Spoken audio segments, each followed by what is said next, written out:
En Chine, on pense que les Français, ce sont les gens qui représentent le mieux le romantisme.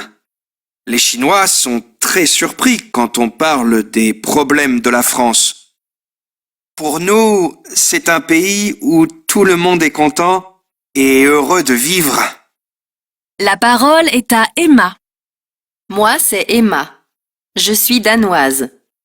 Quand les Danois rentrent d'un séjour en France, ils se souviennent surtout d'une chose. Le français, c'est quelqu'un qui comprend ce qu'on lui dit en anglais, mais qui répond en français. Je pense que ce n'est pas toujours comme ça, mais les Français devraient faire plus d'efforts pour bien parler l'anglais. À toi, Maria Cristina. Bonjour, je m'appelle Maria Cristina, je suis argentine. Les Argentins admirent beaucoup la pensée française. Ils disent souvent que les Français, ce sont des femmes et des hommes qui savent bien présenter leurs idées. Les Argentins aiment les débats à la française, organisés à la télé ou dans les universités.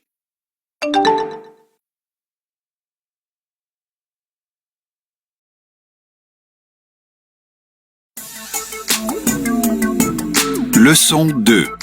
Très français. Activités 2 et 3. Bonjour Anka. Bonjour. Je m'appelle Lucie. Je travaille au service communication de l'Institut français de Roumanie. Nous réalisons une enquête sur les étudiants qui ont passé ou qui passent le diplôme du DELF. Est-ce que je peux vous poser quelques questions ? Oui, pas de problème. Vous êtes étudiante de français ici, à l'université Lucian Blaga à Sibiu. Vous vous êtes déjà présentée à des examens du DELF ? Oui, plusieurs fois. L'année dernière, j'ai passé le DELF B1 et je vais bientôt me présenter au B2. Et comment ça s'est passé ? Ça s'est bien passé dans l'ensemble, mais il y a des activités que nous n'avons pas l'habitude de faire en Roumanie. Par exemple ? Par exemple, l'examinateur nous demande de parler de nous. Parlez-moi de vous. Ça fait un peu peur. Hein? On ne sait pas toujours quoi répondre. Il nous demande aussi ce qu'on fait dans la vie, pendant nos loisirs. Ou alors il nous demande quelles sont nos qualités, quels sont nos défauts. C'est un peu difficile de parler de soi à une personne qu'on ne connaît pas.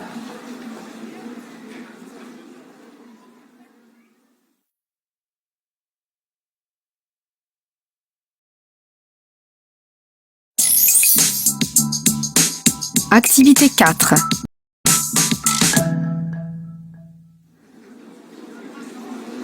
Une autre chose qui vous surprend ? Alors oui, c'est une chose très française. Exposer ou résoudre un problème.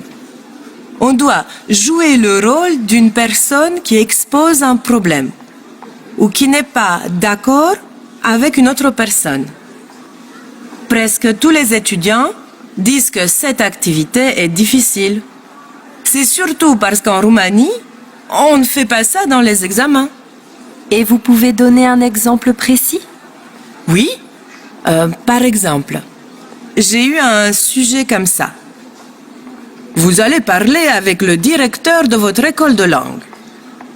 Vous lui expliquez qu'il y a un problème avec le niveau de votre classe de français. Et vous lui demandez de vous changer de classe. Il n'est pas d'accord. Vous insistez. C'est très stressant.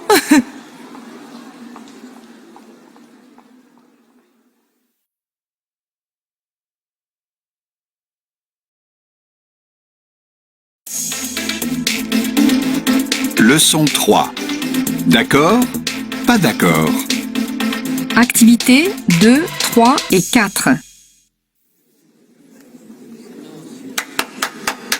Bonjour à toutes et à tous et bienvenue à notre conseil de quartier.